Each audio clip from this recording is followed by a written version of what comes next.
Hello friends, today we will discuss the menopause. Before starting, those who are new in my channel, please subscribe my channel and press the bell icon. So start with the menopause.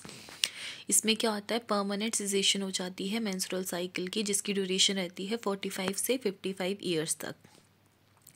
दो तरह के आते हैं, natural और artificial. Natural में आता है हमारे जैसे एज जो है इंक्रीज होगी तो ईस्ट्रोजन का लेवल जो है वो कम होता जाएगा। देन आर्टिफिशियल में होता है विदाउट एज कंसिडरेशन, जिसमें डिमांड ऑफ फिजिशियन और पेशेंट की डिमांड के अकॉर्डिंग।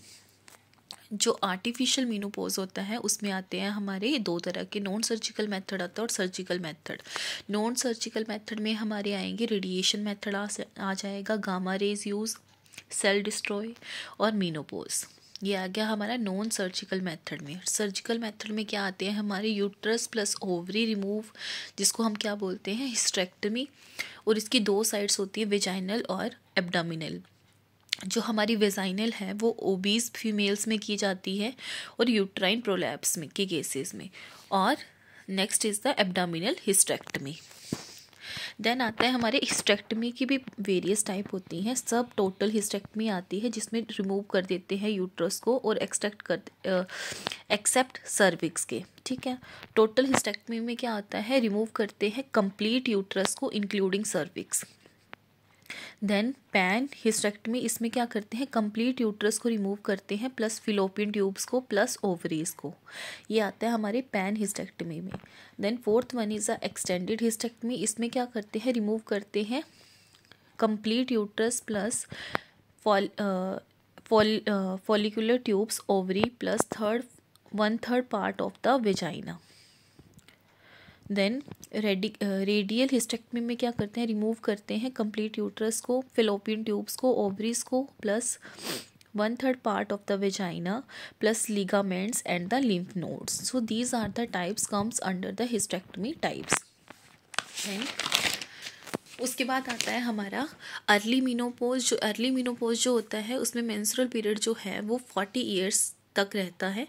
लेट मेनोपॉज में क्या होता है, मेंस्ट्रुअल पीरियड जो है वो लेस देन 55 ईयर। देन आते हैं हमारे चेंजेस, क्या क्या आते हैं मेनोपॉज के टाइम पे। वेजो मोटर चेंजेस आते हैं, क्लासिकल साइन आते हैं हमारे जिसमें हॉट फ्लैशेस रहते हैं during early stage of the menopause initiation, जिसमें सडन इंक्रीज रहता है टेम्परेचर में at the night time 2 to 3 minutes के लिए, और इसका कॉज जो है वो अननोन है, ठीक है। इसमें हाइपोथैलेमस जो है डिस्टर्बेंस रहता है, ईस्ट्रोजन का लेवल जो है वो डिक्रीज हो जाता है। ये आ गया हमारा वेजो मोटर चेंजेस में। देन मस्कुलोस्केलेटल चेंजेस क्या आते हैं, इसमें मेनोपॉज जो ईस्ट्रोजन का लेवल डिक्रीज हुआ। ईस्ट्रोजन जो है हमारे कैल्शियम एब्जॉर्प्शन में हेल्प करता है। अगर ईस्ट्रोजन का लेवल कम हुआ तो कैल्शियम की एब्जॉर्प्शन भी कम होगी, जिसकी वजह से कैल्शियम का लेवल जो है वो ब्लड में कम हो जाएगा, हाइपोकैल्सीमिया हो जाएगा।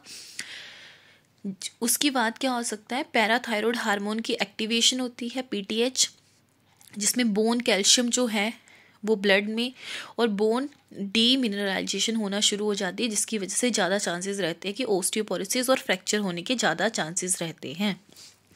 देन आते हैं ये आगे हमारे चेंजेस ड्यूरिंग द मेनोपॉज। अब इसमें कार्डियोवास्कुलर क्या चेंजेस आ सकते हैं, अगर ईस्ट्रोजन हेल्प करता है मेंटेनेंस में हमारे LDL और HDL के। अगर ईस्ट्रोजन का लेवल कम हुआ तो LDL और HDL की अबनॉर्मलिटी होना शुरू हो जाएगी, जिसकी वजह से LDL जो इंक्रीज, HDL जो डिक्रीज होगा, जिसकी वजह से जो आर्टरीज है उसमें फैट डिपोजिशन होना शुरू हो जाता है। कोरोनरी आर्टरीज में डिपोजिशन होगा फैट का, जिसकी वजह से कोरोनरी आर्टरी डिसीज होगा, एंजाइना पेक्टोरिस होएगा और MI और हार्ट अटैक होने के चांसेस हो जाते हैं। So these are comes under the menopause. Thank you.